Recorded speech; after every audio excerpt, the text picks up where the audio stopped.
ये कोई साधारण निशान नहीं, ये भगवान विष्णु के असली पद चिन्ह है। लेकिन ये यहाँ किसी पूजा के लिए नहीं, बल्कि एक महाशक्तिशाली असुर की छाती को हमेशा के लिए दबाए रखने के लिए है।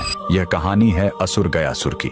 लेकिन रुकिए, वह कोई पापी या दुष्ट राक्षस नहीं, बल्कि भगवान विष्णु का इतना बड़ा भक्त था कि उसने कठोर तपस्या करके भगवान ब्रह्मा से वरदान पा लिया। वरदान था, जो भी मुझे देख लेगा या छू लेगा उसे सीधे मोक्ष मिल जाएगा। यह वरदान इतना शक्तिशाली था कि हर पापी भी सीधे मोक्ष पाने लगा। स्वर्ग नर्क खाली हो गए और यमराज का काम ही बंद हो गया। जब प्रकृति का संतुलन बिगड़ा तो देवताओं ने एक दिव्य छल किया। उन्होंने गयासुर से उसकी पवित्र देह पर यज्ञ करने की अनुमति मांगी। जैसे ही गयासुर लेटा, वह हिलने लगा। तब ब्रह्मा जी ने मृत्यु के देवता यमराज को आदेश दिया कि वो अपने लोक से एक विशाल धर्मशिला लेकर आएं और गयासुर की देह पर रख दें।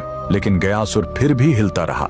तब उसे स्थिर करने के लिए स्वयं भगवान विष्णु ने उस विशाल धर्मशिला पर अपना दाहिना पैर रख दिया, जो हमेशा के लिए अंकित हो गया। भगवान के स्पर्श से गयासुर खुश था। उसने मृत्यु से पहले भगवान विष्णु से वरदान मांगा, मेरी यह देह दुनिया का सबसे बड़ा तीर्थ बने, और जो यहाँ अपने पितरों का पिंड दान करेगा उन्हें सीधे मोक्ष मिलेगा। और भगवान के आशीर्वाद से गयासुर का वही शरीर आज बिहार का पवित्र गया शहर है, और जिस स्थान पर विष्णु ने पैर रखा था वहीं पर बना है यह प्रसिद्ध विष्णुपद मंदिर। लेकिन रुकिए, इसी मंदिर के बगल में इस फल्गु नदी में कभी पानी नहीं दिखेगा। क्यों? कहते हैं, जब भगवान राम और लक्ष्मण अपने पिता के पिंड दान की सामग्री लेने गए थे, तब राजा दशरथ की आत्मा स्वयं प्रकट हो गई और उन्होंने माता सीता से ही पिंड दान मांग लिया। तब सीता जी ने फल्गु नदी की रेत से ही पिंड बनाए। उनके हाथों में रेत भी अन्न के पिंड के बराबर हो गए, और फल्गु नदी एक गाय और एक ब्राह्मण को गवाह बनाया। लेकिन जब राम जी लौटे तो उन्हें इस बात पर विश्वास नहीं हुआ